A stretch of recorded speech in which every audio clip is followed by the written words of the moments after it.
Moi, je faisais partie des gens en 93-94 qui pensaient qu'il y avait une probabilité réelle que le oui l'emporte et pour ça, j'ai été considérée comme, une personne souverainiste.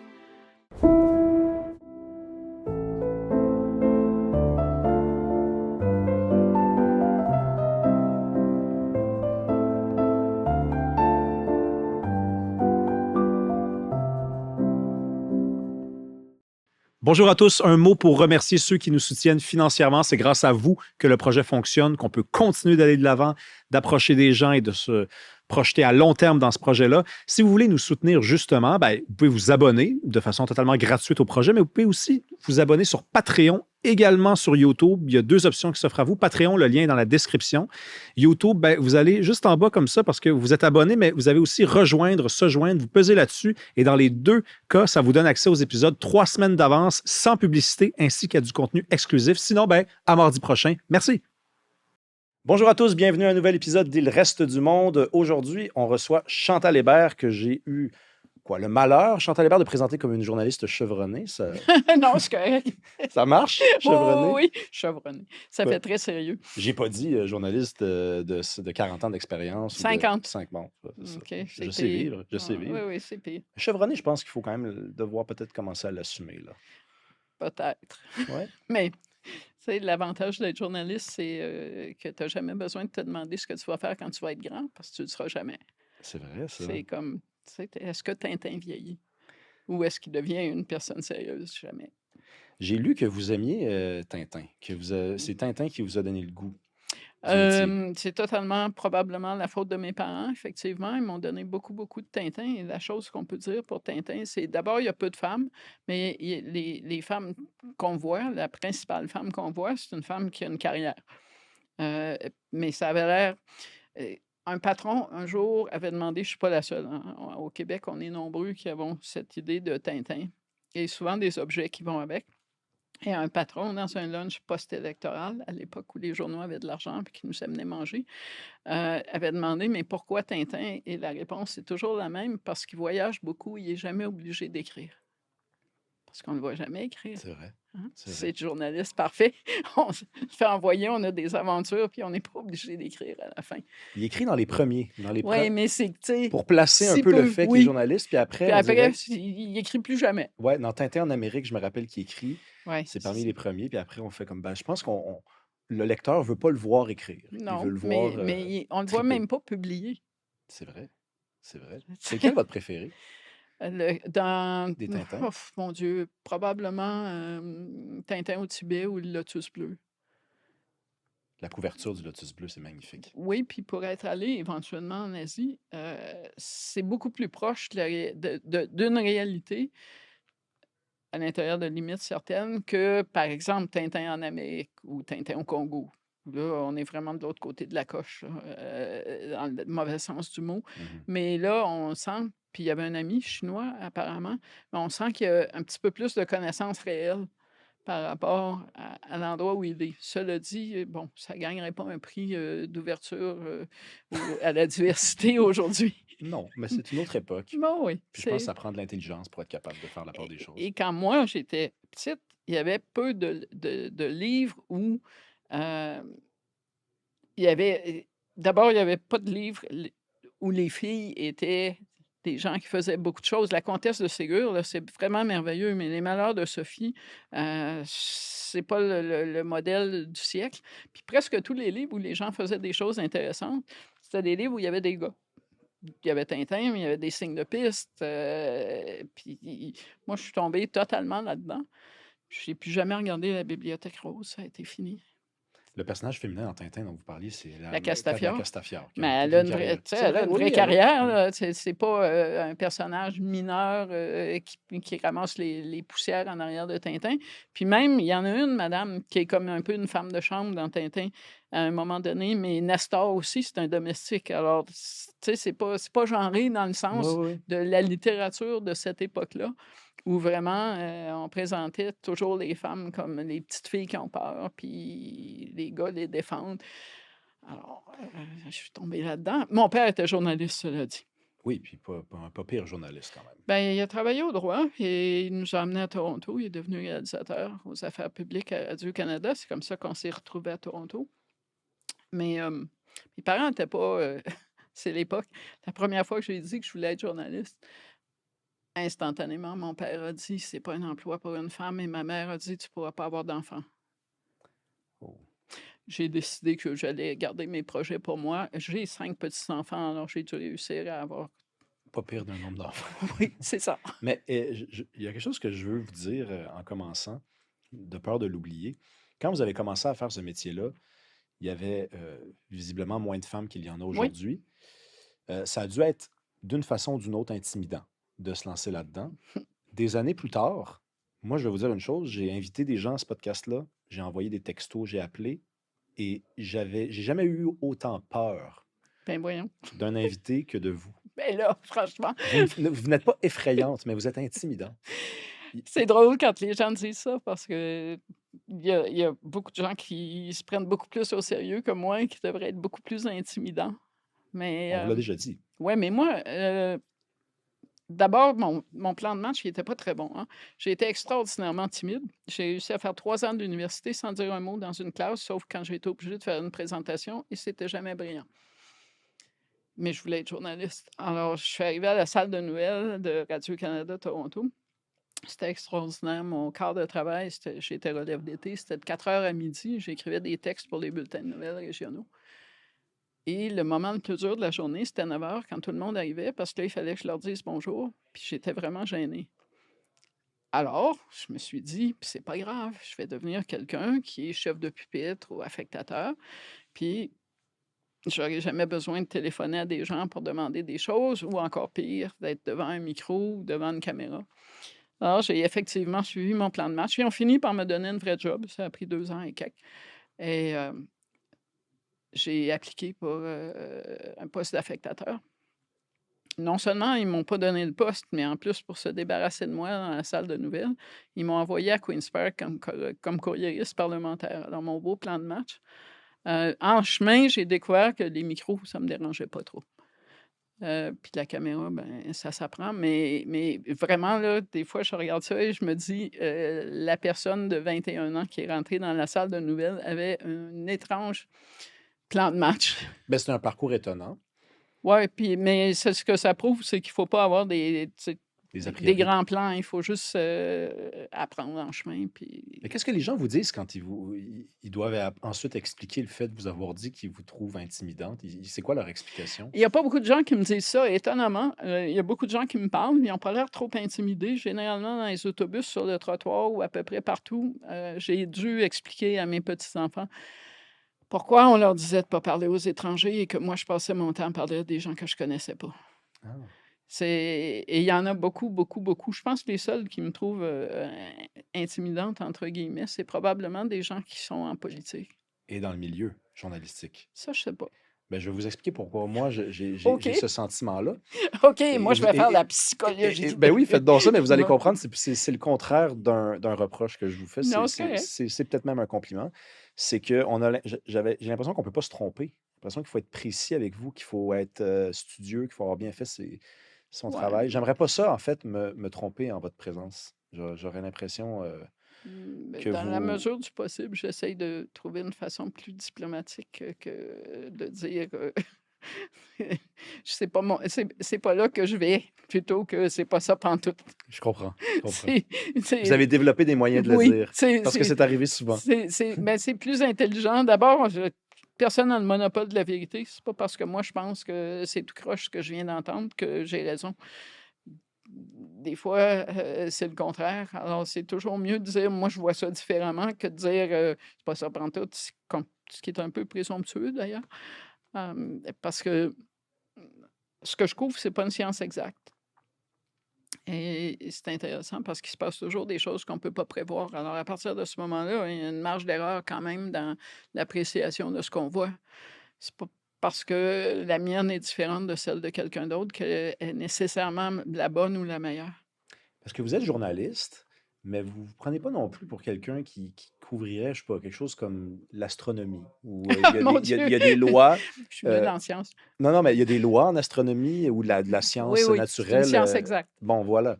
Je vous ai déjà entendu dire, je trouvais ça rafraîchissant, qu'il n'y a pas trop d'opinions et que ce sentiment-là qui habite le cœur de certaines personnes, on l'entendait encore en fin de semaine, Marie-France Bazot le dire là, à 98.5, puis c'est correct, là. C'est une opinion qui est défendue par beaucoup de gens. Je la remets pas en C'est une question. opinion qu'il y a trop d'opinions. Exactement. C'est Ouais. trouver l'erreur. Ouais. Euh, dans ce que je fais, la plupart des gens qui disent ça ont tendance à dire ça en réaction au fait qu'il y a pas juste des journalistes straight, gna gna gna, il y a aussi des gens qui ont fait de la politique, ou bien comme élus, ou bien comme stratèges ou autres, et que maintenant, il y a une multiplication de tribunes. Moi, il me semble que ça apporte quelque chose d'avoir le regard de gens qui ont vu la politique différemment de moi. Moi, je suis jamais allée à une réunion de cabinet. Je sais pas c'est quoi un ministre qui pense à démissionner de l'intérieur. Mais c'est un éclairage différent. Il me semble que c'est à l'avantage de tout le monde d'avoir cet éclairage-là, à condition que ce soit clair, qu'on n'est pas dans la confusion des genres. Moi, je fais pas la même chose que les gens qui sont au mordu, le midi à Radio-Canada, qui sont des ex de la politique à divers degrés. On vient pas de la même place. Je me suis jamais senti une appartenance à une famille politique. Eux, oui. C'est un environnement ou c'est un background qui est complètement différent du mien, mais de dire que pour autant, ça enrichit pas la conversation, c'est un peu absurde. Oui, ça enrichit la conversation et d'autre part, ça aide les gens comme moi à savoir comment les partis pensent. Oui, mais les gens qui disent qu'il y a trop d'opinions, c'est souvent, j'ai l'impression, des gens qui voudraient qu'il y ait plus de journalistes qui nous rapportent des faits sans qu'on puisse même une seule seconde imaginer qu'il y a quelque chose comme une opinion derrière. Une opinion, pas forcément une opinion qui viendrait d'ex-politiciens. Non, mais moi, je pense qu'on a fait, et ça, c'est vraiment une opinion, là. Quand on a commencé à essayer de différencier les gens qui sont chroniqueurs, des gens qui sont les journalistes qui couvrent les nouvelles, on a décidé, par exemple, au Star, c'est écrit opinion à côté des chroniques. Moi, je pense qu'on aurait dû créer ou faire une distinction entre des gens qui font de l'analyse politique à partir d'une base journalistique et les gens qui font de l'opinion politique et qu'on ne l'a pas fait. Et puis qu'on s'est nous-mêmes tiré dans le pied en faisant ça, parce qu'on a comme refusé de dire, nous, on apporte une expertise un peu différente. J'ai pas, un médecin n'a pas d'opinion sur le cancer versus la COVID. Moi non plus. Mais je suis capable d'identifier un cancer politique par rapport à une bronchite. C'est ça que moi je fais dans la vie. Je n'ai pas vraiment de sentiment sur la personne dont je parle qui, selon moi, est affligée de quelque chose dont elle ne se remettra pas. Même si je l'aimais, je serais obligée de dire ça. C'est comme mon expertise me dit que ça va pas bien, ou ça va, pour l'instant, ça va encore bien, mais c'est pas, je suis pas investie émotionnellement. Tandis que quelqu'un qui vient d'une formation politique, non seulement trouve ça plus dur de faire ça que moi, mais en plus, c'est susceptible de recevoir plein d'appels des gens de la même famille pour dire: «Pourquoi tu nous plantes?»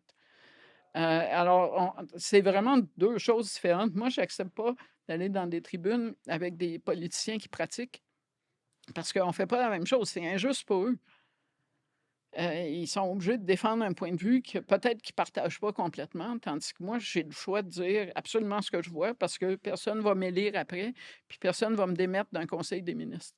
Alors, là-dessus, il y a ce problème un peu de confusion des genres. Mais il y en a encore plein de journalistes dont le principal travail, c'est de rapporter de la nouvelle. Et c'est vrai aussi que les gens qui font de la nouvelle ne devraient pas trop souvent faire en même temps de l'analyse. Et pourquoi je dis ça? Parce que ça m'est arrivé à la presse, je faisais un peu les 2 à un moment donné, comme chef de bureau. Et donc, comme chroniqueur, j'avais écrit que je ne croyais pas que Michel Gauthier, qui a succédé à Lucien Bouchard, allait réussir à remplir les chaussures de Lucien Bouchard. Qu'il y avait des talents de parlementaire, mais que la marche était trop haute, trop rapidement, et le départ de M. Bouchard était trop abrupt. Et 3 semaines après, je me retrouve dans une mêlée de presse où on est en train de demander à Michel Gauthier pourquoi il démissionne. C'est un peu particulier Ben oui. d'avoir écrit, il sera pas capable de faire la route, puis après ça, de la face enfarinée, d'aller lui dire: «Mais pourquoi est-ce que vous démissionnez?» Tu sais, comme alors à ce niveau-là, effectivement, il faut qu'il y ait un petit peu d'espace entre, la couverture des faits, mais couvrir des faits, ça veut pas dire pas donner de contexte. Il y a un truc, vous votez? Oui, absolument. J'ai élevé 2 enfants et maintenant, ceux qui s'en viennent et la première chose, que je voulais qu'ils apprennent, c'est que voter, ça fait partie des choses qu'on devrait faire. Cela dit, c'est un sport national chez mes petits-enfants maintenant de tenter de savoir comment je vote. Même eux ont pas le droit de savoir. Non, ils se font toujours répondre. Il y a 50 façons de poser la même question, comme je leur rappelle des fois, et la réponse est toujours la même: «Je vote pour la lumière». Tu sais? La lumière, donc ce qui est positif? Même pas, je trouvais que c'était une meilleure façon de présenter ça que d'essayer parce que n'importe quoi va être un indice. À chaque élection, on joue à ça, Oui, oui, je comprends. tu Mais, sais? c'est comment vous faites la part des choses? Parce qu'il y a des gens qui disent: «J'aime beaucoup Chantal Hébert, c'est clair quand elle s'exprime». Il y a des gens aussi qui disent: «Elle est libérale». Ouais, libéral, quand je travaillais au Devoir, puis j'étais séparatiste, quand je travaillais, au Star, j'étais, socialiste. Ça m'importe peu. Généralement, les gens qui disent ça, c'est parce qu'ils n'aiment pas ce qu'ils entendent et c'est correct. Ils ont le droit de pas aimer ça, mais j'ai voté pour presque tous les partis que j'ai couverts. Ah oui. Je suis un électeur extraordinairement infidèle, comme tous les électeurs qui déterminent le résultat des élections d'ailleurs. Oui, c'est vrai. Parce que ce sont eux qui déterminent le résultat des élections, mais en plus, le bon côté de mon côté électeur normal, c'est que je peux effectivement connecter ce que je commence à penser comme électeur à ce qui est probablement en train d'arriver parce que je ne suis pas un électeur spécial ou exceptionnel, puis j'ai pas d'attache de parti. Alors, ça m'arrive et ça m'est arrivé souvent de me dire: «Mmh, si moi je commence à voir ça comme ça, il y en a plein comme moi qui sont des gens qui, à la fin, selon ce qu'ils vont faire, risquent de déterminer le résultat de telle élection», puis ça marche. Les Québécois, les Canadiens, on a des chiffres. Angus Reid, là, il y a quelques jours, a Mmh. sorti, des données. Moi, ça m'a stupéfait. Mmh. 6 seulement, des Canadiens votent pour le candidat, donc pas le chef, mais le candidat dans la circonscription. Et ça, je le savais, je m'en doutais un peu. Vous allez peut-être nuancer, mais 15 apparemment, selon Angus Reid, liraient, ou enfin, donneraient, influenceraient leur choix via la plateforme. Donc c'est comme si c'est le parti ou le chef, en grande majorité, ça Oui, donne à oui. peu près 60. Oui, oui, le chef, c'est le facteur le plus déterminant. Puis après, c'est effectivement une promesse impopulaire, ou une promesse très populaire, ça peut transporter des votes. Je nuancerais peut-être sur, c'est vrai, de façon générale, je pense pas que les gens regardent les candidats en se disant, «Telle personne est super», sauf dans le cas de vrais, de candidats vedettes, des vraies vedettes. Je pense, par exemple, que quand Justin Trudeau a recruté dans Laurier-Sainte-Marie Stephen Guilbeault, ça a eu une influence, sur le résultat du vote par rapport à ça faisait depuis l'arrivée du Bloc québécois que Laurier-Sainte-Marie n'avait pas voté pour le Parti libéral. Je ne sais pas ce qui va arriver quand il va partir et je ne sais pas non plus, si la circonscription a changé beaucoup aussi, au fil de ces années-là. Mais ayant dit tout ça, à l'inverse de ma théorie totalement, pendant la vague orange, moi, j'aurais eu tendance à croire que Gilles Duceppe aurait survécu à la vague orange parce que c'était le chef du Bloc québécois dans Laurier-Sainte-Marie, puis c'est pas arrivé du tout. Il a perdu 2 fois plutôt qu'une, il s'est représenté et il n'a pas réussi à reprendre le siège. Alors, moi, comme électeur, j'aurais eu tendance à croire que dans ce genre de circonstances-là, voter pour le chef du Bloc, ça aurait été plus important que d'envoyer sa rivale néo-démocrate, qui était néanmoins totalement compétente, là, c'est pas ça le problème, mais j'avais pas raison. C'est pas ça qui s'est passé. Mais c'est sûr que le chef, il faut demander à Pierre Poilievre, là, le chef fait la différence, puis des fois dans le très mauvais sens du mot. C'est, Et les gens ont une façon d'arriver à des décisions, pas seulement au Québec, mais bon, là, je vais raconter comment j'ai compris que Pierre Poilievre allait avoir du trouble au Québec avant que le trouble apparaisse Je dans vous les en prie. sondages. C'est un samedi, il y a eu de la neige et mon essuie-glace arrière est brisé. C'est encore mal commode parce que, tu sais, une auto comme ça, c'est pas très pratique. Alors, je me dis, c'est pas compliqué, je vais aller chez Canadian Tire, je vais m'acheter un essuie-glace, puis je vais le remplacer, ça peut pas être complexe. Évidemment, j'arrive chez Canadian Tire et j'ai absolument aucune idée, avec la variété d'essuie-glaces, ce que je suis censée demander au monsieur qui vend des pièces. Alors, je sors, puis il y a le garage de Canadian Tire, tu sais, c'est sur Saint-Laurent. Alors, le garage est là. Évidemment, c'est samedi, je vais quand même voir.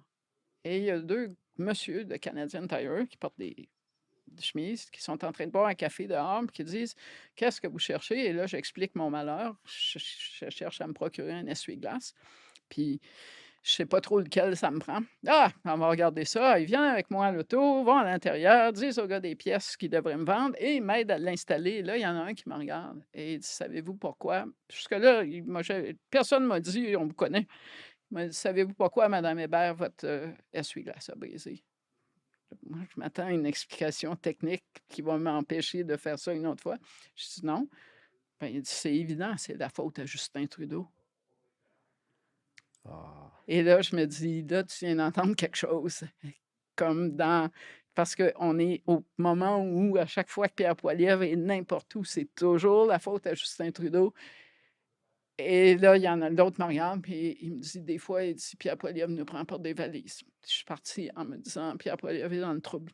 Parce que la personne reprenait Exactement. l'argumentaire, mais en s'en Oui, moquant, en le exactement, ridiculisant. exactement. Donc, c'était rendu presque une blague Oui, qu'on se comme faisait dans la dans rue, là. il fait ouais. Et là, tu dis: «OK, là, tu viens d'entendre».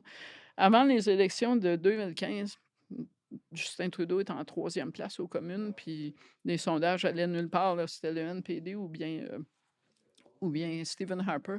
Je pense que j'étais en train de faire peut-être une campagne au Québec ou en tout cas, je m'étais trouvé une excuse pour pas regarder la période des questions pendant des semaines. Et là, on est rendu en mai, j'ai plus d'excuses, alors j'allume CPAC. Puis c'est avant la période des questions, mais juste avant. Puis à la place de voir ce que je m'attends à voir, des députés qui se lèvent en faisant des bons vœux sur un tel dans leur circonscription, il y a une mère de gens habillés un peu en rouge, sont sur le plancher de la Chambre des communes. Puis c'est bien bizarre ça. Alors, c'est les athlètes olympiques et paralympiques qui sont invités à rencontrer les députés. Et il y a plein de députés, le président de la Chambre, le ministre du patrimoine conservateur à l'époque, tu sais, on les voit qui sont en train d'essayer de se prendre des selfies ou autres avec des athlètes. Mais en avant de l'écran, parce que la Chambre des communes s'est disposée, quand on la voit à l'écran, on voit le président là, le gouvernement, l'opposition officielle, et ici, il y a le troisième parti, qui est le Parti libéral. Et plus en avant, il y a un petit monsieur, on voit juste la forme, complet cravate, donc c'est pas. Puis il est dans une mer de rouge. Et ça, c'est Justin Trudeau. Et tu regardes ça et tu dis: «OK, c'est pas fini cette affaire-là». Ben non. Alors, lui, le monde lui court après, tous ces jeunes athlètes lui courent après pour faire des selfies avec lui, pendant que les autres essayent d'avoir des athlètes qui font des selfies avec eux.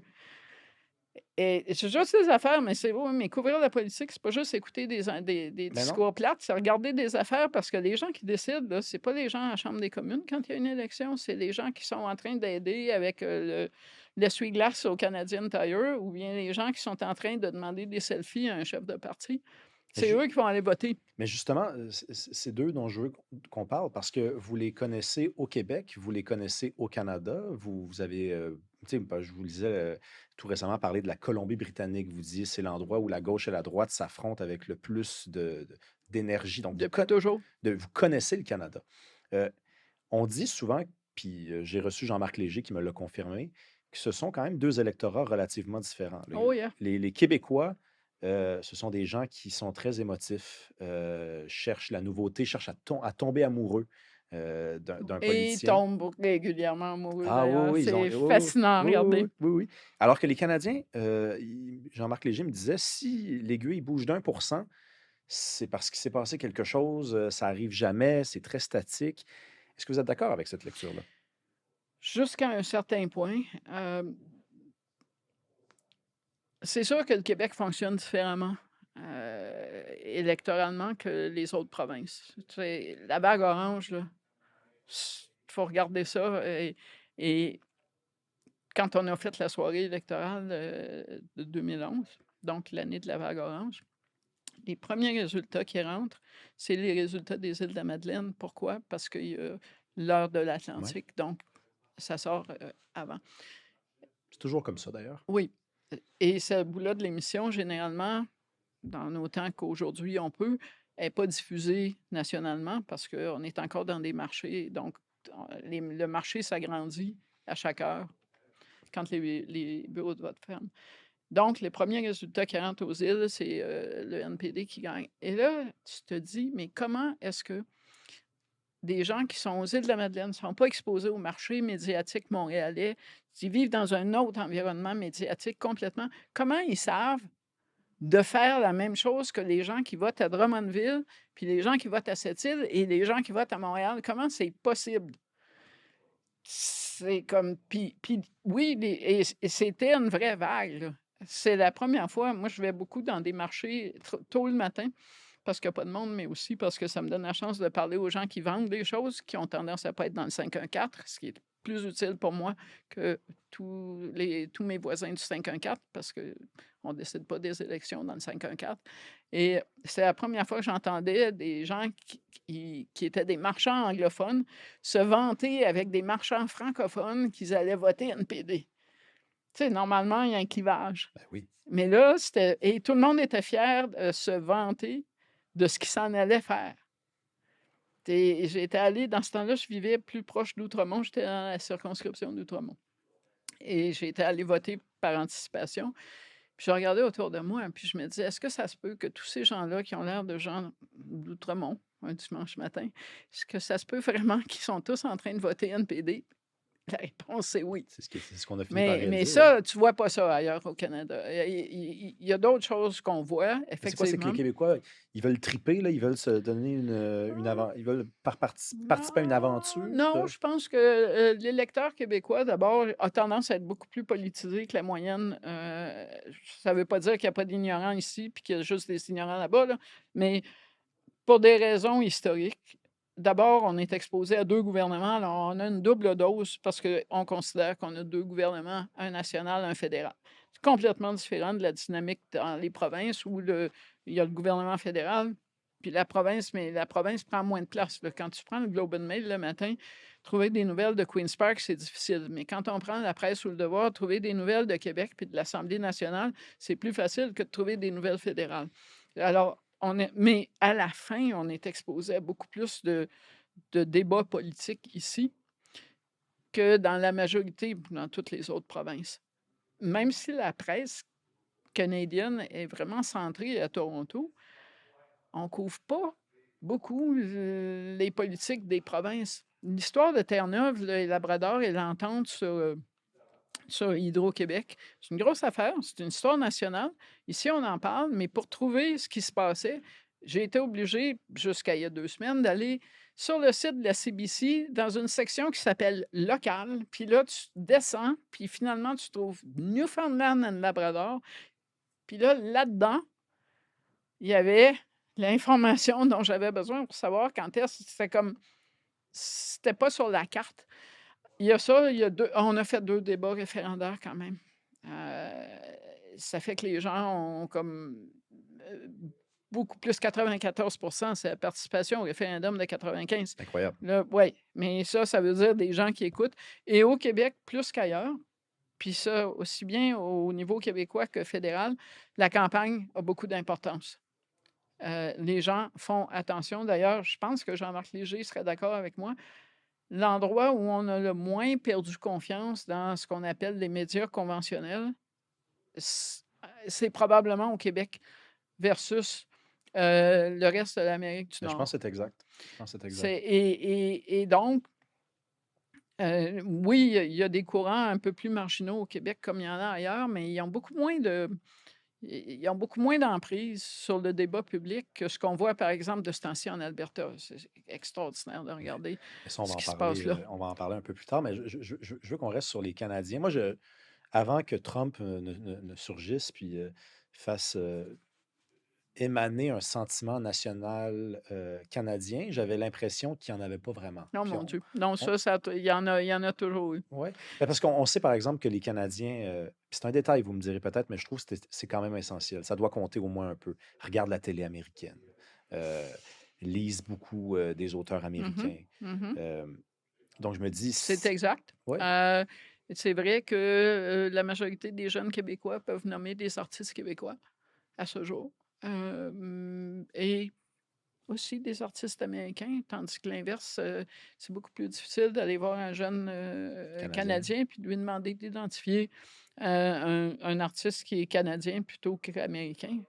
D'abord parce qu'il y a la langue, là, mais c'est aussi que ce côté-là, l'importance de la culture est complètement différent. Entre, mais après, il y a des endroits qui sont un peu différents. À Winnipeg, il y a une vie culturelle qui est beaucoup plus développée que dans d'autres régions du Canada où c'est un peu réservé pour les personnes qui ont de l'argent pour acheter des billets très, très chers ou pour des grosses vedettes américaines qui se produisent. C'est pas un accident que parmi les trucs qui rayonnent sur la planète et qui viennent du Canada en culture, ça vient souvent du Québec, le Cirque du Soleil, Céline Dion. C'est pas un accident, ça. Les réalisateurs qui font des trucs incroyables à Hollywood. Ah oui, mais nous, on est les seuls qui avions cette émission, la course Destination Monde, la course autour du monde. Qu'est-ce que ça a donné? Une génération de cinéastes qui rayonnent sur la planète. Et la place de Radio-Canada ou même de TVA et Radio-Canada sur l'échiquier par rapport à CBC et CTV, ça se compare même pas, là. C'est un écosystème ici qui est complètement différent. Mais le sentiment canadien, là, patriotique, oui, il a toujours existé parce que ce qui vient de ce que je viens de dire, c'est aussi, pour avoir été élevé en Ontario et l'avoir vu de proche, que les Canadiens de l'extérieur du Québec se définissent. Nous, on se définit beaucoup dans notre différence par rapport au reste du Canada, mais eux se définissent beaucoup dans leur différence par rapport aux Américains. Et ça a toujours été un facteur. Mais la raison pour laquelle des gens comme moi connaissent bien le Canada, c'est pas parce qu'on a été élevé à l'extérieur du Québec, c'est parce que Brian Mulroney et son projet constitutionnel nous ont forcés à passer 5 ans sur la route un peu partout au Canada, puis Et à le constater. on a appris. Mais il y a aussi il y a aussi plusieurs Canada. Absolument. Tu sais, l'Ontario, ça n'a rien à voir avec les Maritimes, ça n'a Non, rien à et voir avec la... Toronto, ça n'a rien à voir avec l'Ontario, et Vancouver n'a rien à voir avec la Colombie-Britannique, parce qu'il y a 2 Colombies-Britanniques. Alors, et Calgary et Edmonton ne se ressemblent pas du tout. C'est pas pour rien qu'Edmonton élit beaucoup de néo-démocrates et Calgary a tendance à élire souvent des conservateurs. C'est vraiment 2 endroits complètement différents. Les Canadiens anglais, c'est... Évidemment, on vient de dire qu'il y en a plusieurs Canada, donc les Canadiens anglais, ça n'a peut-être même pas aucune portée, mais on entend souvent au Québec qu'on n'est pas apprécié, qu'il y a du Québec bashing. C'est-tu vrai, ça? Oui, il y en a. Il y en a toujours eu, mais est-ce que c'est un sentiment répandu en 2026? Pas vraiment. Il y a aussi toute une gauche canadienne qui considère que c'est le Québec qui a empêché le Canada de devenir plus américain ou d'adopter des institutions plus américaines. Alors, c'est vraiment un mélange, mais quand on connaît pas, on a tendance aussi à se dire, ben si on ne connaît pas, c'est pas bon. Puis, il y a tu sais, il y a cette, cette incapacité de comprendre. On ne peut pas comprendre ce à quoi on n'adhère pas. Puis la façon dont le Québec fonctionne, c'est plus facile d'être réducteur que de regarder comment ça fonctionne. Pendant des années, la seule couverture en anglais du Québec, ça c'est un reproche que je faisais au Star, c'est il y avait juste 2 manchettes qui existaient. C'était Canada Saved et Canada Fucked. Oh. Ou bien ils s'en vont, ou bien ils restent. Puis là, à un moment donné, j'avais dit à des gens au Star, c'est parce que de la façon dont vous couvrez le Québec, là, c'est comme si tous les Québécois se réveillaient le matin en se posant la question, est-ce que je vais rester dans le Canada? La vie est plus complexe que ça. Il y a aussi un programme de garderie qui est avant-gardiste. Il y a aussi un programme d'assurance médicaments avant-gardiste. Il y a une foule d'autres choses intéressantes qui se passent ou pas, mais qui ne sont pas. Je me réveille, mais pendant longtemps, je me disais, c'est quand même amusant. À l'extérieur du Québec, on présume que les Québécois se réveillent tous les matins en se disant, qu'est-ce que je pourrais bien faire?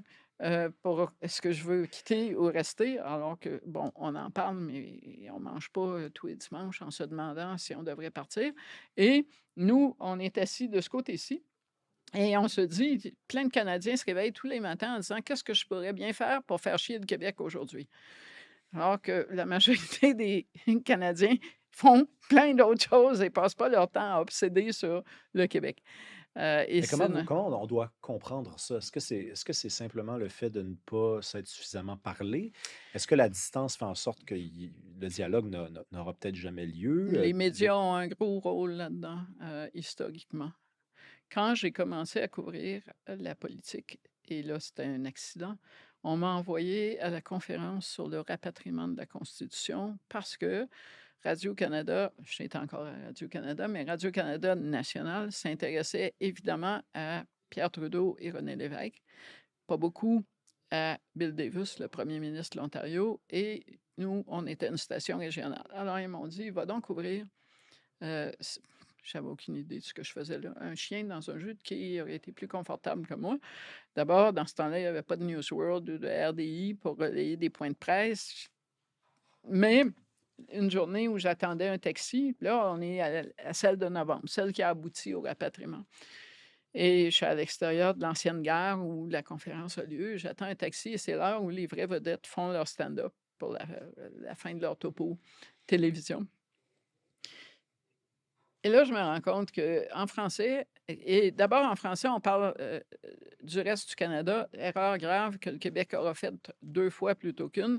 Le reste du Canada, quand tu vas négocier la Constitution, ça ne marche pas comme ça. C'est 9 premiers ministres qui ont effectivement eux-mêmes des électeurs et ils ne sont pas tous pareils, ils ont des impératifs politiques différents. Donc, pour construire un consensus autour d'eux, il faut les comprendre. Mais donc, la vedette francophone, elle parle du reste du Canada et le plus loin qu'elle est allée, là, on est en 82, dans le reste du Canada, en 81 en fait, c'est traverser le pont interprovincial entre Hull, à l'époque, et Ottawa. Wow! Toute une connaissance. Et à l'inverse, la vedette anglophone, qui est en train de dire le Québec dit ci, ça, ne parle pas un mot de français et n'a jamais entendu un mot de français et donc explique le Québec aux Canadiens avec zéro compréhension du Québec ou même pas capable de faire une entrevue ou de parler à quelqu'un en français, tellement que quand le Bloc arrive sur la colline des années plus tard, en 90, 91, une partie de la tribune voudrait qu'il y ait un service de traduction pour traduire les points de presse après la période des questions du Bloc, parce que ça se passe en français, puis ils ne comprennent rien. C'est plus comme ça. Mais pendant longtemps, donc, on s'est construit des narratifs en opposition l'un à l'autre, mais on pouvait dire n'importe quoi parce que les gens à qui on racontait, ils n'en savaient pas plus. Pourquoi c'est plus possible maintenant?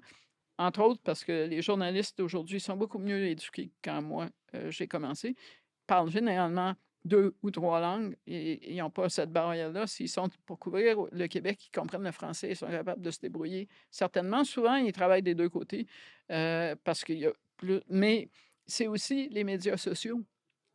À cause des médias sociaux, on ne peut plus écrire n'importe quoi en anglais sur le Québec sans que ça se sache et que des gens disent: «Attention, c'est pas vraiment comme ça». Vous vous construisez une réputation sur le dos du Québec ou à l'inverse sur le dos du reste du Canada alors que vous dites n'importe quoi. Maintenant, il y a une pénalité de crédibilité à dire n'importe quoi sur l'autre bord de cette ligne linguistique, mais pendant des années, ça n'a pas existé, puis on a façonné des mentalités qui ne sont pas capables de penser à l'extérieur de la boîte qu'on leur a donnée. Mais vous avez vu un changement. Parce que Oui. Oui. Parce que moi, je suis un peu plus jeune, puis j'ai l'impression que ce dont on parlait tantôt, les préjugés de part et d'autre, c'est quand même encore Ah, assez il y en ambiant. a beaucoup moins qu'avant. Il y en a moins qu'avant. Beaucoup moins qu'avant. Quelqu'un comme moi aurait jamais été, ça aurait jamais eu un poste de chroniqueur aux affaires nationales au Toronto Star il y a 30 ans, 40 ans, tellement que quand on m'a offert ce poste-là, ça c'est on est en 99, ma première réponse, ça a été, «Je vais devoir réfléchir parce que je pensais pas que des gens comme vous offraient des postes comme ça aux gens comme moi». Vous pensiez peut-être même que c'était un canular. Là, ben là, je me suis dit: «C'est très étrange». Ouais, Puis finalement, je me suis dit: «Bon, ben, on peut dire pourquoi oui. pas?» Je pense que les 2 seules personnes qui y croyaient, c'était la personne qui m'a engagé puis moi. C'est tout ce que ça prend. Ah oui, de toute évidence. Je veux qu'on parle Mais de tu sais, ça c'est dans ce temps-là que quand j'ai commencé à faire de la télé à RDI puis mais à Newsworld surtout, la seule raison pour laquelle, j'étais sur des panels, c'est parce qu'on était en train de faire Mitch et puis que, ça prenait quelqu'un qui avait un accent pour qu'il puisse dire qu'il savait représenter le point de vue du Québec. Ah et ça fait des enfants forts. Puis un jour, tout à coup, j'ai commencé à faire des trucs où on me demandait de parler d'autres choses qui étaient aussi de la politique. Ah ben, regardons ça. Mais il y a 30 ans, là, quelqu'un qui avait un accent en anglais, il était là pour parler du Canada et puis, mais on n'est plus là-dedans. je veux qu'on parle de conservatisme. À chaque élection, je regarde la carte Mmh. électorale, puis je me dis, bon, si je suis un Canadien conservateur, c'est pas mon cas, là, je trouve ça chien. C'est-à-dire, on dirait que c'est pas possible de gagner une élection. Le système fait en sorte que si tu perds, si tu n'as pas le GTA, le Grand Toronto, ça ne marchera pas.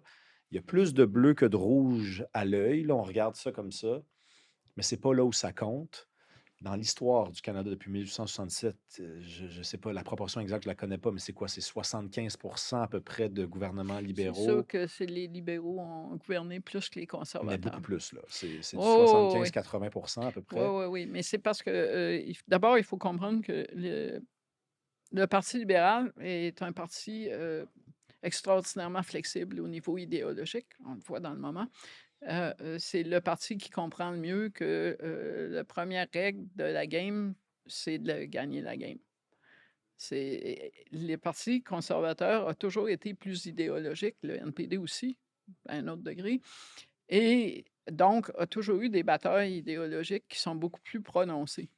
Ce qui rend la vie compliquée à leurs chefs. Ils ont eu 2 sortes de chefs qui ont eu du succès. Brian Mulroney a quand même gagné 2 majorités et et il a réussi à faire le pont, pour le temps que ça a duré quand même, entre une forme de conservatisme plus progressiste, puis l'autre forme, celle qui est plus identifiée à l'ouest du Canada, ça a assez bien marché.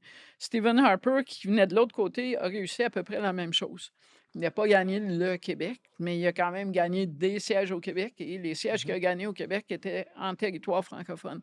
Mais quand on regarde la carte dans le moment, les conservateurs de la région atlantique sont beaucoup plus proches du style de Mark Carney. Et ça, c'est traditionnellement, là, ça n'a jamais voté pour le Parti réformiste dans cette région-là. Ils sont beaucoup plus proches de la vision du conservatisme que pourrait incarner Mark Carney que celle qu'incarne Pierre Poilievre.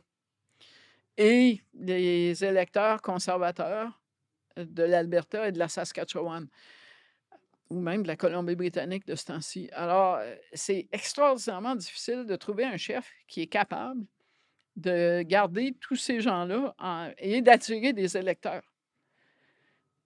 Puis, depuis Harper, à l'évidence, là, on n'est pas encore arrivé. Moi, je pense qu'il y a des gens qui pourraient devenir succéder à Pierre Poilievre et qui pourraient rebâtir cette coalition-là. Jason Kenney, selon moi, fait partie de ces gens-là. Il a déjà perdu la branche la plus extrême des conservateurs de l'Alberta. Ça vaut de l'or en barre en Ontario. Mais, quelqu'un comme Doug Ford, il est quand même rendu à son 3e mandat. À peu près, oui. L'Ontario a été beaucoup plus souvent gouverné par des conservateurs que par n'importe quoi d'autre. Jusqu'en 1985, ça faisait 43 ans que les conservateurs, sans interruption, gouvernaient l'Ontario et quand on regarde, là, les conservateurs ont gouverné autant de façon dominante l'Ontario depuis, mettons, la Deuxième Guerre mondiale, pour choisir une date, que les libéraux au fédéral. Et ça, il y a ça aussi, c'est que l'Ontario, et c'est beaucoup plus vrai de l'Ontario que du Québec ou de n'importe quelle autre région, et c'est la plus grosse. Quand l'Ontario est bleu, le gouvernement fédéral est presque toujours rouge. Et quand le gouvernement fédéral est bleu, c'est rouge à Queen's Park. Ça se dément pas. Et cette dynamique-là, on l'a vu, Pierre Trudeau, Bill Davis, on l'a vu, Mike Harris, Jean Chrétien, Dalton McGuinty, Stephen Harper. Alors, pour une raison ou pour une autre, les électeurs de l'Ontario, pas ceux du Québec, ont tendance à mettre leurs œufs dans 2 paniers différents. Alors, si les conservateurs dominent clairement le cycle électoral en Ontario, les libéraux vont le dominer en Ontario au niveau fédéral. Mais il n'y a pas de danger de, le mot est peut-être un peu grave inutilement, mais de crise sociale d'une certaine façon, tu sais, d'élection en élection. Là, par exemple, le cas de Carney est très intéressant. On parle d'un libéral qui a adopté une plateforme très Ah, inspirée c'est un de certains. libéral bleu, C'est ça. oui. Mais pour certains conservateurs, c'est pas Oui, suffisant, mais c'est-à-dire. là, c'est malheureusement, la démocratie électorale, s si les gens dans le 905 autour de Toronto sont contents de voter bleu à Queen's Park puis de voter rouge, il y a personne qui peut argumenter que ces gens-là sont frustrés, dans le résultat des élections. À un moment donné, la règle de la démocratie électorale, c'est pas que la personne la plus insatisfaite, qui est minoritaire, se trouve à plaindre, puis que tout à coup, tout le monde décide de voter comme lui parce que comme ça, il va être content. Je dis «il» parce que c'est presque toutes des «ils» en passant.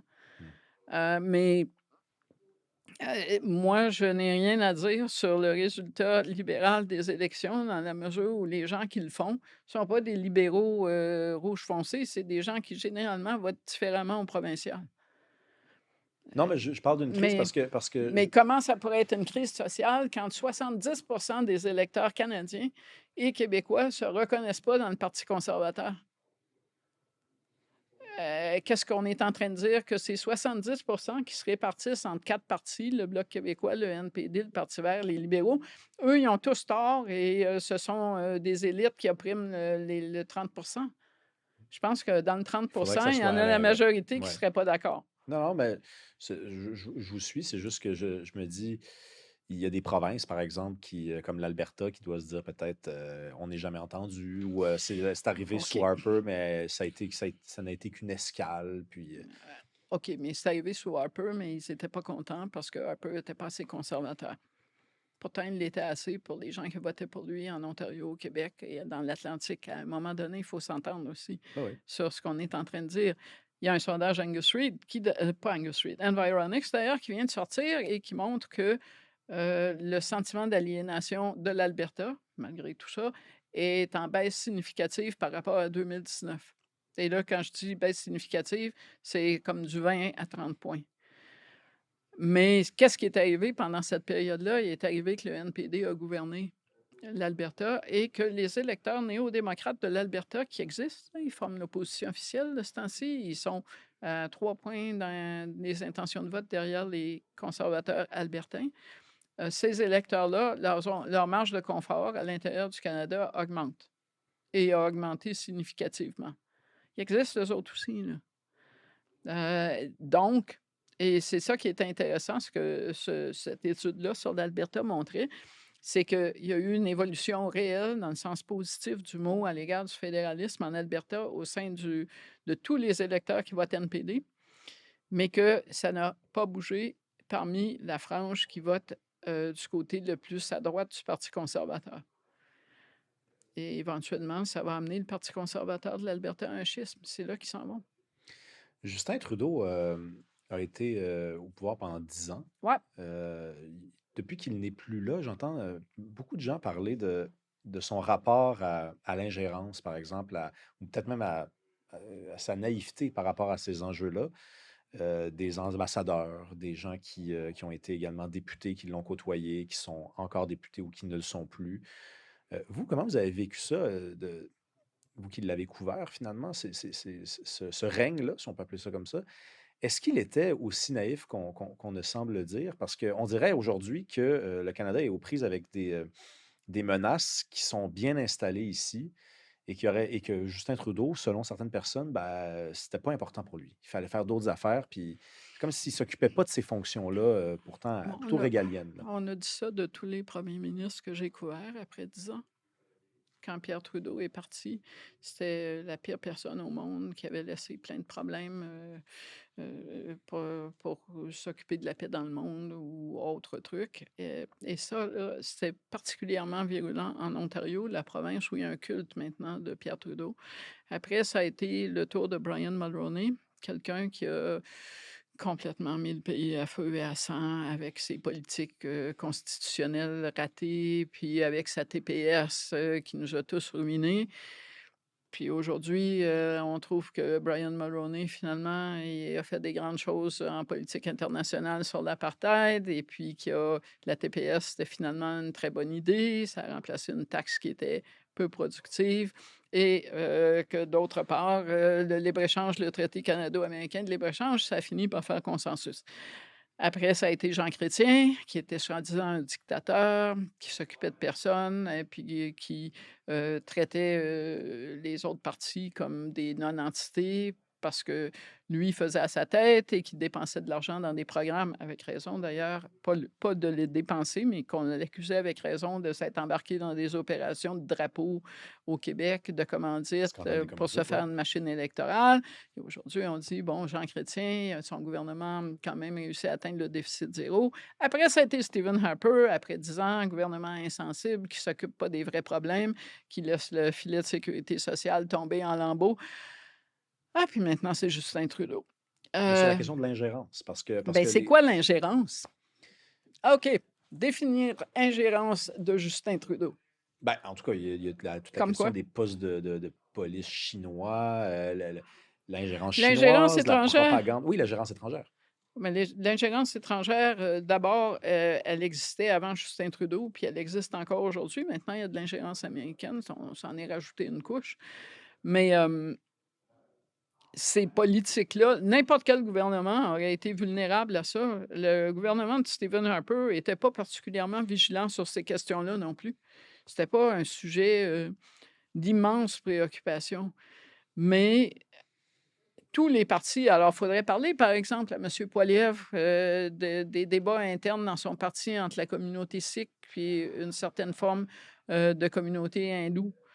C'est quand même particulier aussi ce qui s'est passé dans ce parti-là, mais Mais on il est pas au n'en parle pas. pouvoir. Il est pas au Ben oui, pouvoir. mais quand il va arriver au pouvoir, il va tous les amener. Ça devrait pas se produire, Ah normalement. oui, d'accord. Non, non, Non, mais c'est même pas un non, souhait non. que je lance, mais on Non, vient de mais parler de la carte puis de comment c'est cela fait. dit, moi, Ouais. j'ai regardé les chiffres et les circonscriptions parce qu'il y a quand même des chiffres qui permettent de savoir. Statistique Canada, merci. Combien il y a de circonscriptions au Canada qui sont susceptibles d'être influencées par un exercice d'ingérence étrangère choisi? Inde, Chine. On ne peut pas faire États-Unis. Non. Ce serait difficile parce que c'est plus difficile à identifier. Mm. Mais, et dans aucun scénario, tu arrives à un nombre de circonscriptions qui ferait pencher la balance dans un sens ou dans l'autre. J'ai même regardé, parce qu'on avait beaucoup parlé d'ingérence indienne et chinoise dans la course conservatrice qui a élu Pierre Poilievre. Alors, j'ai pris, mais alors là, chaque circonscription, les chiffres de Statistique Canada, le résultat, je peux garantir que Pierre Poilievre n'est pas devenu chef conservateur avec l'aide d'une puissance étrangère, mais que d'autre part, s'il y en a eu de l'ingérence, ça n'a eu aucun impact dans aucune campagne de façon significative. Mais à un moment donné, c'est bien de parler des postes de police chinois et je ne suis pas en train de dire qu'il n'y a pas à l'intérieur des diasporas des dynamiques qui sont extraordinairement particulières dans le mauvais sens du mot. Mais il faut aussi regarder la carte électorale canadienne pour voir qui est-ce qui décide quoi à la fin. Et un problème qui est réel ne cause pas un problème avec un P majuscule qui est l'ensemble de la démocratie électorale. Alors, à partir de ce moment-là, est-ce qu'il y a un gouvernement qui va faire mieux sur ces questions-là? C'est pas évident. Mais de s'inquiéter, par exemple, d'un phénomène qui n'aurait peut-être pas l'impact que certains semblent Oui, mais déjà le dire, moi, c'est pas inutile. je fréquente pas Justin Trudeau, mais C'est Katy Perry qui fréquente Justin oui, Trudeau. de toute évidence. Je pense d'ailleurs qu'il y a une maison en haut où maintenant je fais du vélo, près de la montagne en Oui, il s'est haut. acheté une maison. Oui, mais non, mais il y en a une où il y a j'ai remarqué en fin de semaine, il y a une auto écrit sécurité en grosses lettres qui est stationnée devant le mur ou la haie qui mène à la maison. Je me suis dit peut-être que c'est la façon d'annoncer que c'est là qu'ils ont acheté, je ne sais pas. Vous êtes voyeuse? Ben là, j'ai remarqué ça, puis je connais le coin, alors je me suis dit, c'est Ouais. nouveau, tu sais, Ah oui, je remarque les nouveautés. ah oui, ah Et oui. qu'est-ce qu'il y a de nouveau dans ce coin-là? Il y a apparemment Justin Trudeau. Ouais. Mais et c'est pas au premier ministre. Normalement, ça, c'est comme le programme des commandites. Quand les gens disaient, mais Paul Martin aurait dû savoir que l'argent qui était dépensé pour les commandites, là, c'était comme le petit morceau de mon petit doigt. Le ministre des Finances n'est pas censé savoir qu'est-ce qui arrive dans chaque programme qui sont un morceau de mon petit doigt. Il y en a déjà plein les bras. Mais ça vaut aussi pour l'ingérence étrangère. Ça prend des experts. Et à partir de ce moment-là, il faut décider. Et moi, je me méfie, je ne suis pas la seule d'ailleurs, je me méfie un peu de la façon dont on couvre parce que on n'est pas des experts là-dedans. Et je vais juste donner un truc. Maher Aar, citoyen canadien qui a été torturé en Syrie, qu'on a laissé se faire, les Américains l'ont chippé, donc en Syrie, on a décidé que c'était un pseudo-terroriste.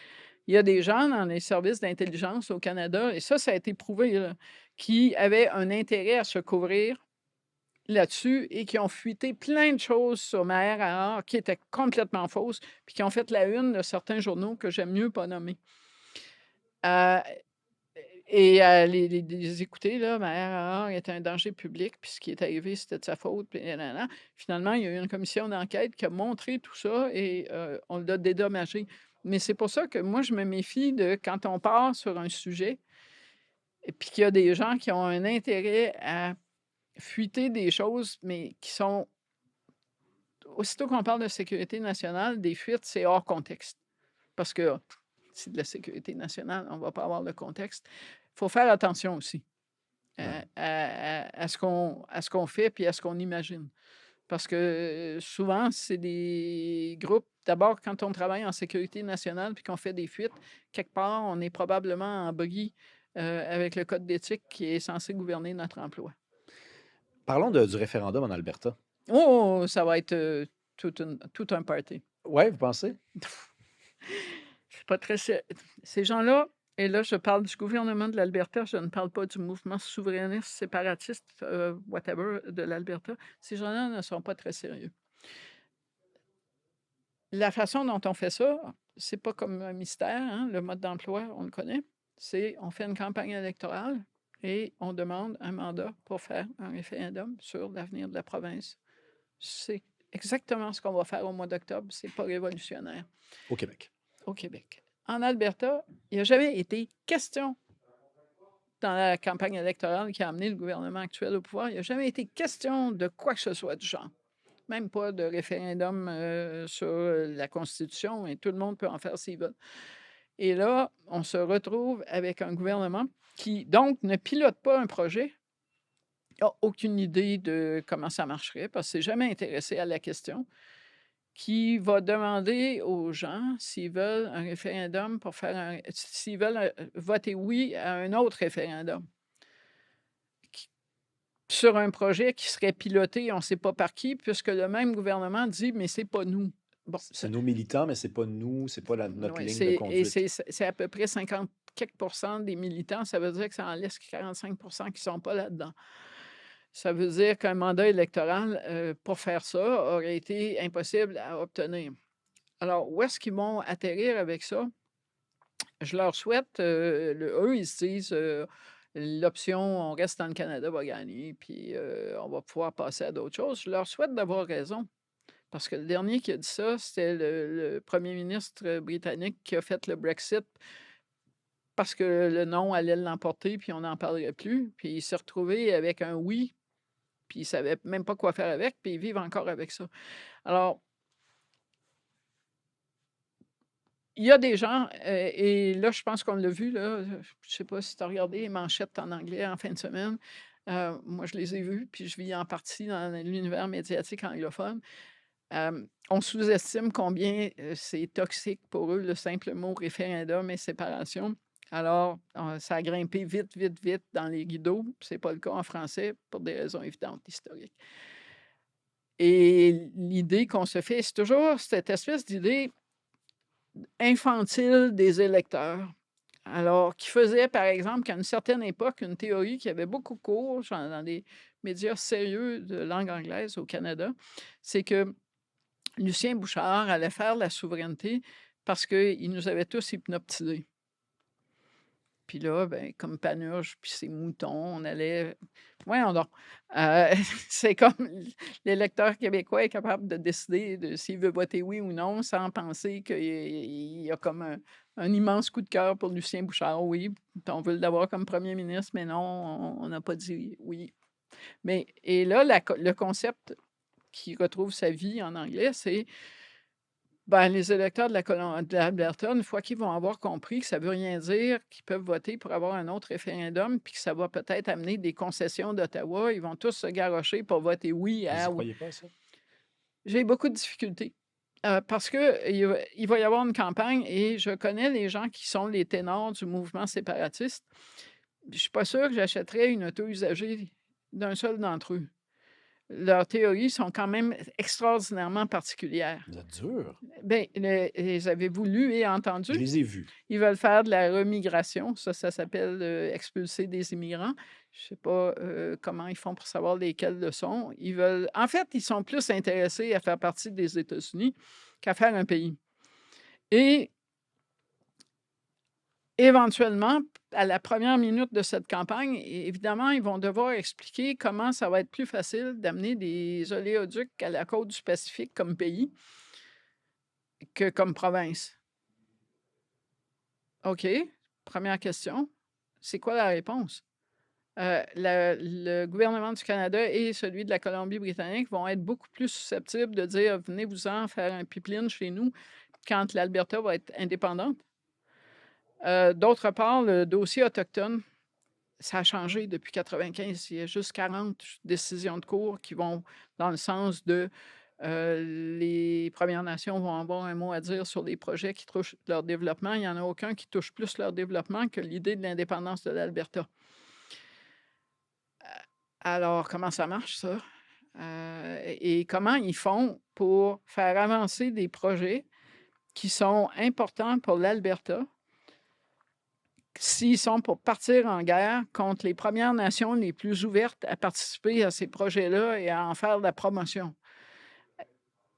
Tout ça, là, c'est pas Lucien Bouchard puis René Lévesque qui va défendre le concept de la souveraineté.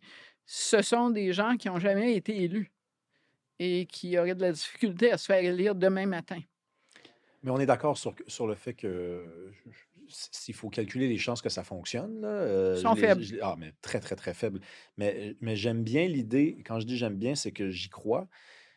L'idée que puisque le processus a été un petit peu dérouté, hein, parce que c'était pas ça qui était annoncé au début, là. On annonçait à la suite de la pétition que la question allait être posée clairement.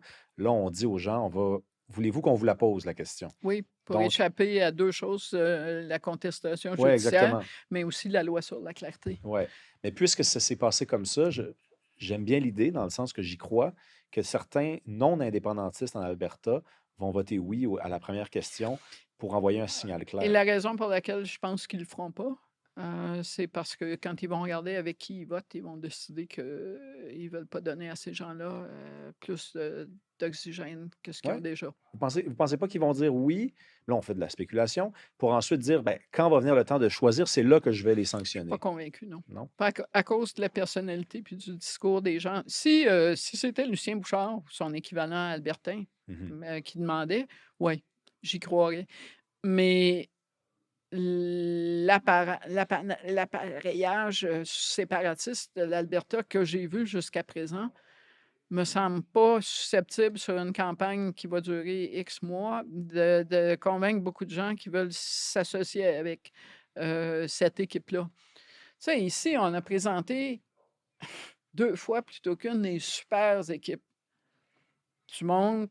Tu sais, l'équipe de René Lévesque, à l'époque, l'équipe de Lucien Bouchard, Jacques Parizeau, Mario Dumont, c'est quand même, on a envoyé ce que les anglophones appelleraient their best and brightest. Là. Nous, c'est ça qu'on a envoyé. Contre, à l'inverse, en particulier en 95, des enfants pas mal moins forts. Jean Chrétien n'avait pas une grosse crédibilité au Québec, puis ce qu'il y avait autour de lui, pas beaucoup, à part Jean Charest, qui était un de 2 députés. Puis les gens ont quand même voté non. Et là, on est en train de dire qu'on va envoyer 4 ou 5 hurluberlus avec des propositions plus ou moins intéressantes, avec le mot Trump qui va revenir dans les oreilles des électeurs pendant toute la campagne, puis que le résultat... C'est pas comme si l'opposition officielle à Edmonton, mettons, composée de gens qui sont... ou Rachel Notley, par exemple, était la chef du camp de faisons voter oui à un référendum. Puis là, articulait pourquoi, ou même quelqu'un comme Jason Kenney, mais tout le monde qui est comme ça, sont tous de l'autre bord. Alors, je comprends totalement la tentation. Il y a des choses qui peuvent changer. Mettons que, et là, la vie est imprévisible, mais mettons que Mme Smith, le 1er juillet, le projet qu'elle propose, son seul projet de léoduc, c'est celui qui s'en va dans le nord-ouest de la Colombie-Britannique. Ça n'arrivera pas, OK? Et le bordel va prendre automatiquement. Mettons que donc, c'est très chaotique avant d'arriver au 1er octobre de l'automne prochain, où le gouvernement fédéral est censé déclarer un projet comme un projet d'envergure nationale pour le pistonner, etc. Mais je ne vois pas, moi, comment Mark Carney ferait pour faire ça avec un tracé et que donc le gouvernement fédéral se retrouve à dire non, juste avant le vote.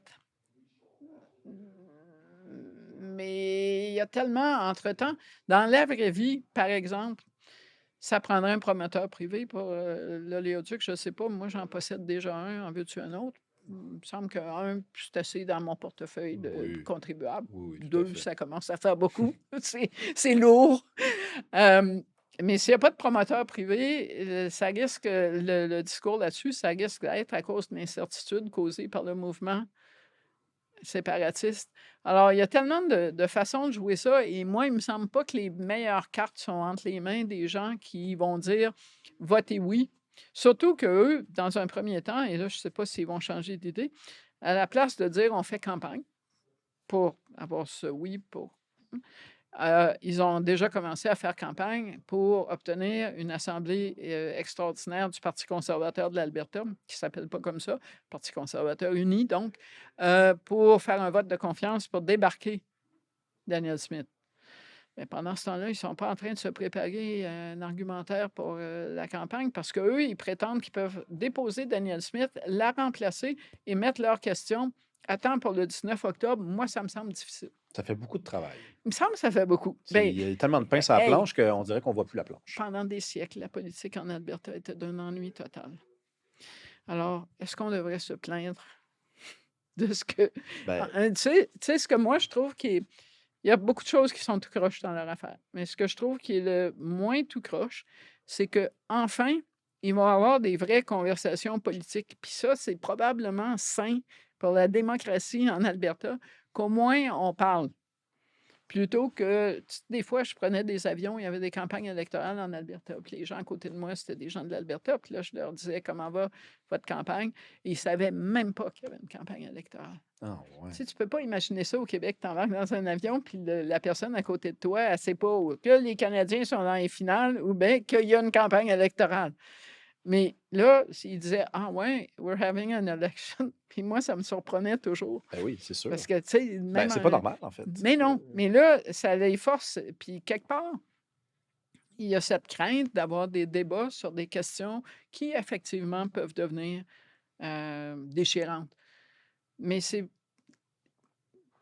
Moi, je fais beaucoup de trucs en Alberta parce que mon expérience référendaire est tout à coup de nouveau à la mode.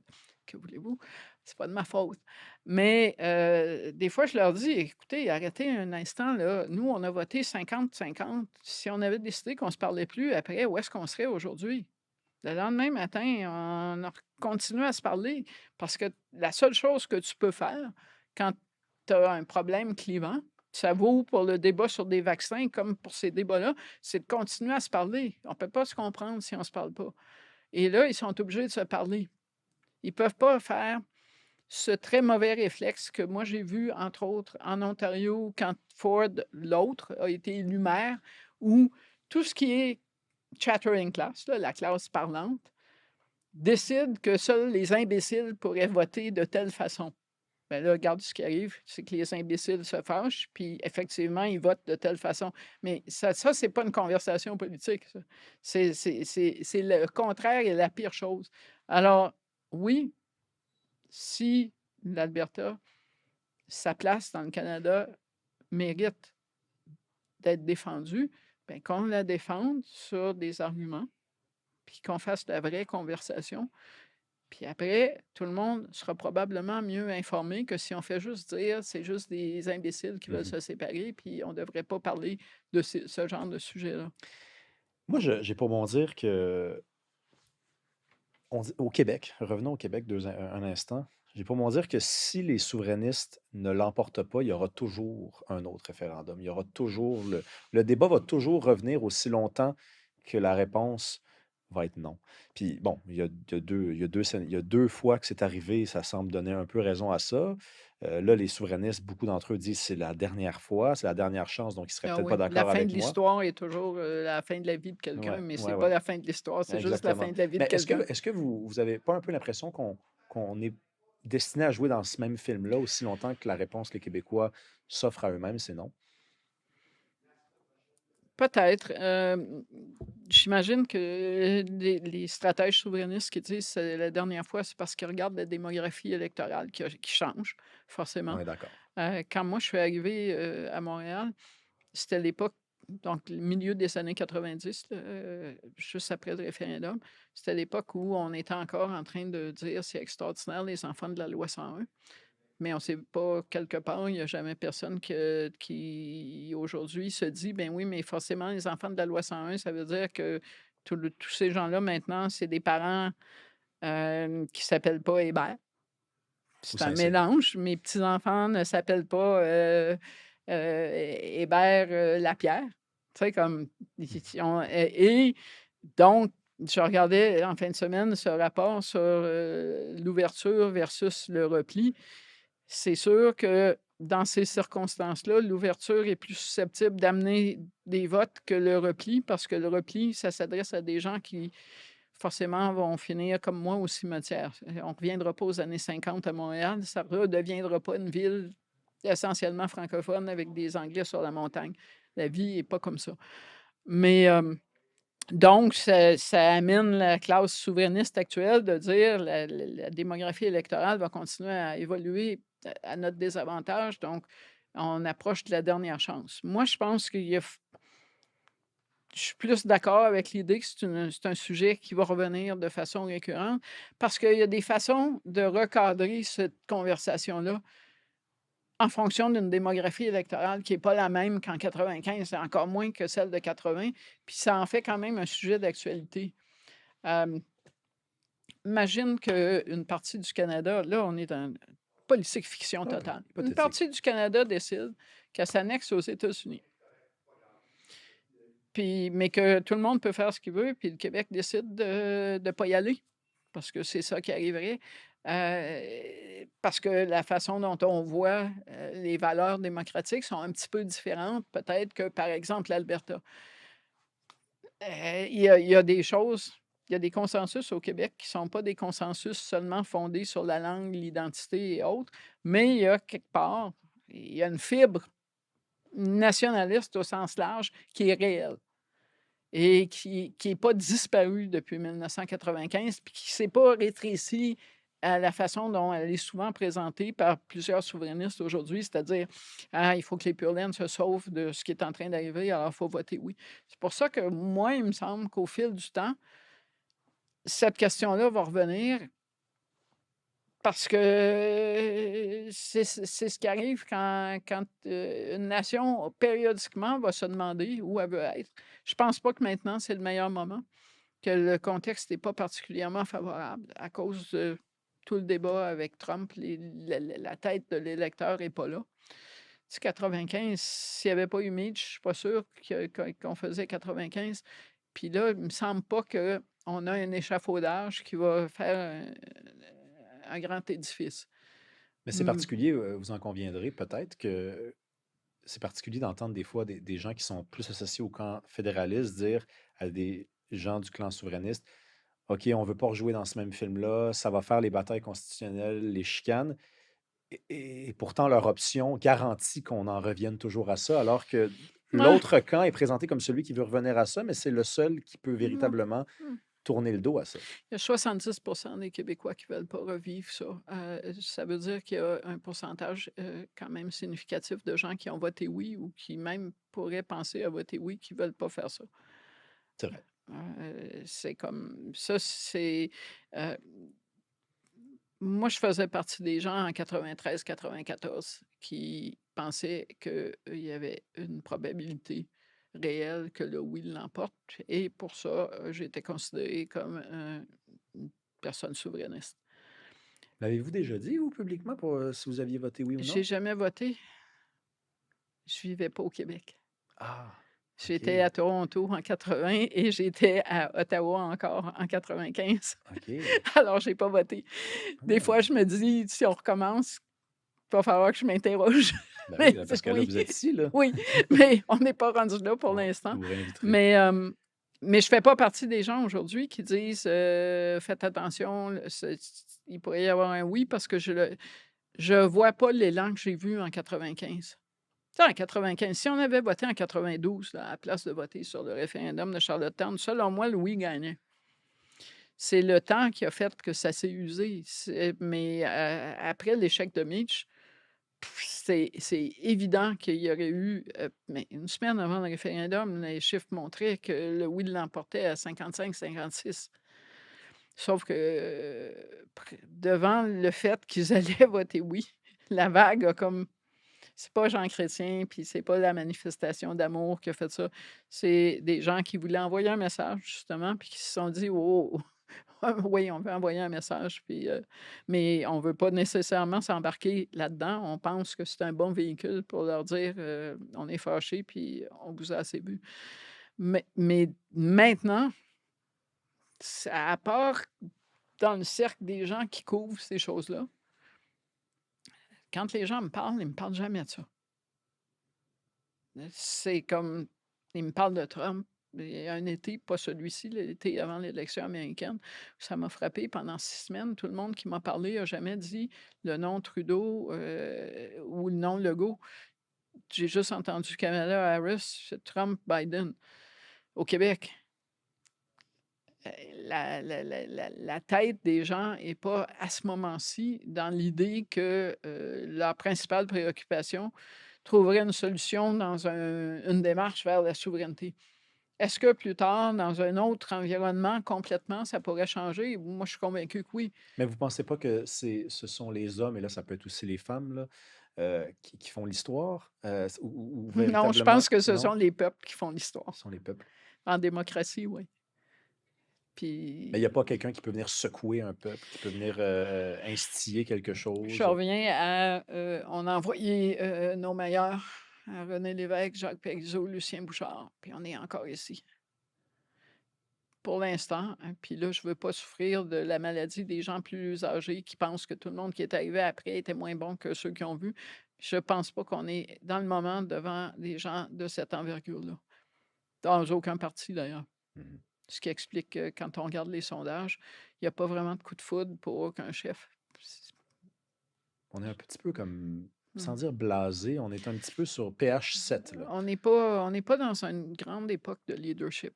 Ouais. Mettons. Mais même, c'est à l'échelle de la planète. Là, on peut parler de Mark Carney, mais quand on compare Mark Carney à Starmer au Royaume-Uni, à ce qui est en train d'arriver à Emmanuel Macron, on finit par dire que, oui, on n'est pas à l'époque des géants. Il y a eu des époques où il y avait des gens qui étaient. Tu sais, Tony Blair a fini par avoir beaucoup de défauts, mais c'était quand même quelqu'un qui était assez impressionnant à sa façon. Merkel aussi, mais là, c'est pas. Puis au Québec, comme au Canada, on a déjà eu des gens aussi qui étaient plus inspirants. Mais on est beaucoup dans tu sais, une grande annonce, là, c'est qu'on enlève la taxe de vente, pas sur le popcorn, mais sur une couple de choses du genre. Puis OK. quand c'est excitant, c'est le carbone. Oui. Oui, oui, non, mais Oui, c'est oui, vrai, c'est même pas. puis de la façon dont on fait ça, tu sais, oui, on enlève X sous de taxes taxées sur l'essence, oui, mais c'est pas un projet de société, ça. Non. C'est, à la limite, c'est pas grand-chose. Est-ce que vous allez continuer longtemps alors? Moi, je fais ben, d'abord, l'avantage d'être à la pige ou le désavantage, c'est que personne n'est obligé de nous faire travailler. Alors, ça nous évite d'être obligé de se demander si on prend une retraite. Mais je décide ça d'une élection à l'autre. Alors, je vais faire la prochaine campagne au Québec, puis après, on verra. OK. Fait que là, ça veut dire qu'en octobre 2026, vous allez. Est-ce que vous vous engagez pour un cycle alors? Oui, ouais, normalement, quand on commence une saison, on essaie de la finir. Donc, ça veut dire que si c'est minoritaire, ça nous mène, puisque ça Mais vous là, j'ai mène en 2000. perdu une échéance plus rapprochée quand Oui, M. Carney a gagné sa majorité. effectivement. Là, la prochaine élection fédérale, c'est moins évident. C'est moins évident. La décision n'est pas prise. 3 ans, c'est long. Et on est tous, à un moment donné, à la merci d'un rendez-vous de médecin qui est moins bon que les autres. Ben, je ne vous le souhaite pas, en tout cas, Bon, ce rendez-vous-là. Merci au beaucoup. moins, j'ai du plaisir. Merci beaucoup, Chantal C'est Hébert. bien correct. Merci à vous d'avoir été là. Ben, écoutez, c'était un très bel épisode. Si vous aimez ce qu'on fait, vous pouvez vous abonner à la chaîne. C'est totalement gratuit. Si vous voulez accéder aux épisodes 3 semaines d'avance, il y a le lien Patreon qui est dans la description. Il y a également la possibilité de nous rejoindre comme membre exclusif sur YouTube. Vous pesez sur Rejoindre, se joindre. Qu'est-ce que ça donne, ça? Ben, en échange d'une somme modique mensuelle, vous avez accès aux épisodes 3 semaines d'avance sans publicité, ainsi qu'à du contenu exclusif pendant 3 mois. Sinon, ben, à mardi prochain, toujours un plaisir.